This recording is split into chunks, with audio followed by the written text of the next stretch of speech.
Hey guys, எல்லாருக்கும் வணக்கம். Welcome back to the நம்ம சேனல். ஸோ இந்த வீடியோ வந்து நம்ம எதை பற்றி பார்க்க போகிறோம்னா மைலேஜ் இன்க்ரீசிங் டிப்ஸ். இப்போ கொஞ்ச நாளாக வந்து கொஞ்சம் கேப் விட்டு விட்டு போட்டுக்கிட்டு இருக்கோம். எனக்கும் புரியுது, நானும் கண்டினியூஸாக போடணும்னு தான் நினைக்கிறேன். பட் ஆனால் சந்தர்ப்ப சூழ்நிலைகளால் நம்மளால் ஸ்ட்ரைட்டாக போட முடியல.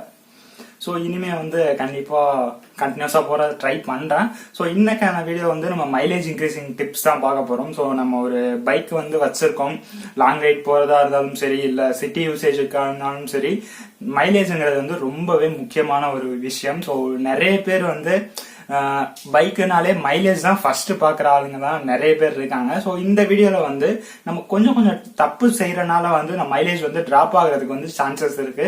ஸோ எனக்கு தெரிஞ்ச டிப்ஸை வந்து நான் இதுல வந்து சொல்றேன். ஸோ உங்களுக்கு யூஸ்ஃபுல்லா இருக்கும்னு நினைக்கிறேன். யூஸ்ஃபுல்லா இருந்துச்சா இல்லையான்ட்டு கமெண்ட் செக்ஷன்ல வந்து மென்ஷன் பண்ணுங்க.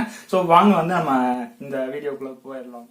ஃபர்ஸ்ட் திங் வந்து நான் சொல்றது என்னன்னா, ஒரு பைக்கோட மைலேஜை வந்து நம்ம கரெக்டா மெயின்டைன் பண்ணணும்னா ஃபர்ஸ்ட் வந்து மெயின்டைன் பண்ண வேண்டியது வந்து டயர் ப்ரெஷர் தான் நான் சொல்லுவேன். என்னோட ஒப்பீனியன்ல நீங்க டயர் ப்ரெஷர் வந்து மெயின்டைன் பண்ணீங்கன்னா கண்டிப்பா உங்க பைக்கோட மைலேஜ் வந்து டிராப் ஆகுறதுக்கு 100% சான்ஸ் இருக்கு. ஸோ வீக்லி ஒன்ஸ் வந்து கண்டிப்பா டயர் ப்ரெஷருங்கிறது வந்து செக் பண்ணிருங்க. ஸோ ஜென்ரலா வந்து 30-40 நான் அடிப்பேன், ஃப்ரண்ட் 30 ரியர் 40. ஸோ பட் ஆனா எல்லா பைக்லயும் வந்து அந்தந்த பைக்குக்கு இவ்வளோ அடிக்கணும்ட்டு வந்து கொடுத்துருப்பாங்க. நீங்க பில்லியனோட போனீங்கன்னா இவ்வளோ அடிக்கணும், தனியா போனீங்கன்னா இவ்வளோ அடிக்கணும்ட்டு கொடுத்துருப்பாங்க. ஸோ நீங்க வந்து அதை பாருங்க. எல்லா பைக்கோட யூசர் மேனுவல்ல வந்து கொடுத்துருப்பாங்க. ஸ்கூட்டி டைப்ஸ்லாம் வந்து பைக்குக்கு முன்னாடியே வந்து ஒட்டியிருக்காங்க. நானும் இந்த டியோல வந்து பார்த்தேன். ஸோ அதனால வந்து நீங்க அந்த டயர் ப்ரெஷர் வந்து கரெக்டா மெயின்டைன் பண்ணுங்க. வீக்லி ஒன்ஸ் வந்து கரெக்டா வந்து செக் பண்றது வந்து ரொம்பவே நல்ல விஷயம். அடுத்ததா பார்த்தோம்னா பைக்கோட சர்வீஸ். ஏன்னா ஒரு பைக்கோட இன்ஜின் வந்து ரொம்பவே நல்லா இருந்தா மட்டும்தான் வந்து உள்ள நடக்கிற ப்ராசஸ்லாம் நல்லா நடந்து நம்மளுக்கு மைலேஜும் நல்லா தரும். ஸோ டைமுக்கு வந்து சர்வீஸ் பண்றது. ஸோ கரெக்டா ஒரு 3000 கிலோமீட்டருக்கு வந்து ஒரு சர்வீஸ் பண்ணணும்னா கண்டிப்பா 3000 கிலோமீட்டர்ல வந்து ஒரு சர்வீஸ் வந்து பண்ணிருங்க. ஸோ இந்த 5000 கிலோமீட்டர் ஓட்டுறது ஸோ ஓகே கொஞ்சம் கழிச்சு பண்ணலாம். ஸோ அந்த மாதிரிலாம் வச்சுக்காம கரெக்டான ஒரு டைமிங்ல சர்வீஸ் பண்ணோம்னா கண்டிப்பா மைலேஜும் நல்லா கொடுக்கும். ஸோ அடுத்ததா சொல்ல போற ஒரு பாயிண்ட் என்னன்னா, நம்ம நிறைய பேர் வந்து இதை வந்து பண்ணுவோம். ஸோ சும்மா ஒரு ஃபன்னுக்காண்டிய வந்து ரேஷ் டிரைவ் பண்றது, சும்மா ஹைவேஸ்ல வந்து சும்மா டாப் எண்ட் வந்து அடிக்கடி ஃபுல்லா நேரம் டக்குன்னு மாத்தி ரேஷ் டிரைவ் பண்ணிட்டே இருந்தா கண்டிப்பா மைலேஜ்ங்கிறது வந்து டிராப் ஆகும். நீங்க வந்து டாப் கியர்ல போகலாம், தப்பு கிடையாது. டாப் கியர்ல வந்து கரெக்டான ஒரு எக்கனாமி ஸ்பீட்ல போனீங்கன்னா நல்லாவே மைலேஜ் தரும். ஏன்னா உங்களுக்கு வந்து கியர் கூட தான் பெட்ரோல் போற குவான்டிட்டி வந்து குறைஞ்சுக்கிட்டே வரும். ஸோ ஆனா நீங்க ரேஷ் டிரைவ் பண்ணீங்கன்னா ரொம்பவே இதாகும், மைலேஜ் வந்து டிராப் ஆகும். ஸோ அதனால வந்து ரேஷ் டிரைவ் வந்து ரொம்ப பண்றதை வந்து தவிர்த்துக்கிட்டா ரொம்பவே நல்லது. ஸோ அடுத்த ஒரு பாயிண்ட் என்னன்னா, இப்ப வர்ற பைக்ஸ்லாம் BS6 பைக்ஸ்லாம் வந்து ஃபியூல் இன்ஜெக்ஷன் கம்பல்சரி மண்டேட்டரி ஆக்கிட்டாங்க.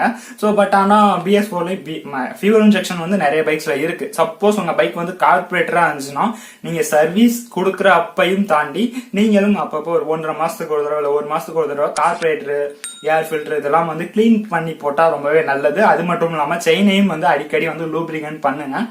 ஸோ ஒரு 1000 கிலோமீட்டர்ஸ்க்கு ஒரு தடவை செயின் லூப் இல்ல செயின் ஸ்ப்ரே அது மாதிரி அடிச்சீங்கன்னா ரொம்பவே நல்லா இருக்கும். ஸோ மைலேஜும் வந்து நல்லா தரும். ஸோ இதையும் தெரிஞ்சுக்க பாயிண்ட்.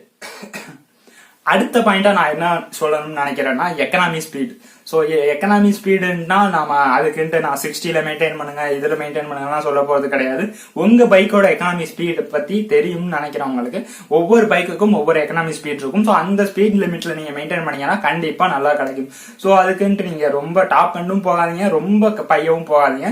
ஆவரேஜா வந்து இந்த ஸ்பீட் ஒரு 80 to 90 அந்த மாதிரி மெயின்டைன் பண்ணீங்கன்னாலே ரொம்ப நல்லா இருக்கும். சப்போஸ் உங்க பைக் வந்து ரொம்ப சிசி கம்மினா அதுக்கேற்ற மாதிரி உங்க ஸ்பீடை வந்து நீங்க டிசைட் பண்ணிக்கங்க. அதுக்கேற்ற மாதிரி நீங்க ஓட்டினீங்கன்னா கண்டிப்பா மைலேஜ் வந்து நல்லாவே கொடுக்கும். அடுத்த பாயிண்டா நான் என்ன சொல்ல போறேன்னா, ஸோ நம்மள நிறைய பேர் இந்த தப்புங்கிறத வந்து பண்றோம். ஸோ என்னன்னா, இப்போ நம்ம எங்கேயாவது ஒரு இடத்துக்கு போறோம், ஃப்ரெண்ட் வீட்டுக்கோ எங்கேயாவது போறோம்னு வச்சுக்கோங்க, டக்குன்னு போனோடனே வந்து அவன் கரெக்டா போனோடனே வந்துடுவான். பட் ஆனா நம்ம வந்து அதுக்குள்ள வந்து கில் ஸ்விட்ச் வந்து யூஸ் பண்ணணும்னு தான் நான் சொல்றேன். பட் ஆனா நம்ம என்ன பண்ணுவோம்னா, நிறைய பேர் வந்து அவன் கரெக்டா வந்துட்டு இருப்பான், டக்குன்னு வந்து கில் ஸ்விட்ச் வந்து ஆஃப் பண்ணிட்டு மறுபடியும் வந்து ஸ்டார்ட் பண்ணுவோம். ஸோ இந்த மாதிரி தப்ப வந்து பண்ணாதீங்க. ஒரு ரொம்ப நேரம் ஆகும், அவன் வர்றதுக்கு ஒரு 5 மினிட்ஸ் ஆகும். கண்டிப்பா நீங்க ஆஃப் பண்றது வந்து பெட்ரு.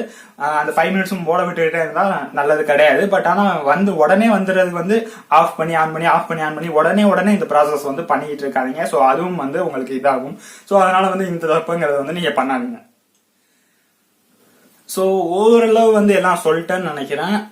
ஓகே, லாஸ்ட் பாயிண்டா என்ன சொல்ல விரும்புறேன்னா, மாடிஃபிகேஷன் பண்றது வந்து முடிஞ்ச வரைக்கும் வந்து குறைச்சிக்கிட்டா நல்லது. ஸோ நீங்க எக்ஸாஸ்ட்லாம் மாத்துறீங்க, நிறைய பேர் வந்து மாத்துறாங்க. எக்ஸாஸ்ட் மாத்துறதுனால கண்டிப்பா பெர்ஃபார்மன்ஸ் வந்து கொஞ்சம் கூட வரும், நான் இல்லைன்னு சொல்லல. பட் ஆனா மைலேஜ் வந்து கண்டிப்பா டிராப் ஆகும். தென் வந்து அன்னெசரியான மாடிஃபிகேஷன்ஸ் வந்து தவிர்க்கிறது நல்லது. ஸோ இப்ப வர பைக்லாம் கிக்கர் கூட வந்து எடுத்துட்டு தாங்க. ஸோ எதுக்கு கிக்கர்லாம் ஒரு வெயிட் இருக்க போதான்ட்டு நீங்க நினைக்கலாம். ஸோ வெயிட்டை வச்சுதான் வந்து இந்த மைலேஜ்ங்கிறது வந்து இதாகுது. ஸோ நீங்க வெயிட்டை கூட்ட மைலேஜ் குறைஞ்சுக்கிட்டே வரும்.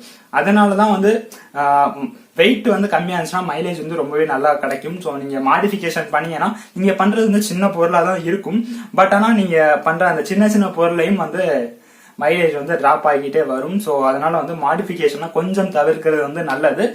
ஸோ எல்லாருக்கும் வந்து பண்ணணும், நம்ம பைக்கை வந்து இது பண்ணணும்னு ஆசை இருக்கும். பட் ஆனால் அன்னெசரியான மாடிஃபிகேஷன் மட்டும் தவிர்த்துக்கிட்டா ரொம்பவே நல்லது. ஸோ எனக்கு தெரிஞ்சு எல்லாமே சொல்லிட்டேன்னு நினைக்கிறேன். உங்களுக்கு யூஸ்ஃபுல்லா இருந்துச்சுன்னா கண்டிப்பா கீழே கமெண்ட் செக்ஷன்ல வந்து சொல்லுங்க. இல்லைன்னா வேற ஏதாவது பாயிண்ட்ஸ் வந்து இந்த பாயிண்ட் யூஸ் பண்ணாலும் மைலேஜ் வந்து இன்க்ரீஸ் ஆகுற டிப்ஸ் இருந்தாலும் நீங்க சொல்லுங்க, வியூவர்ஸ் வந்து பார்த்து தெரிஞ்சுக்கட்டும்.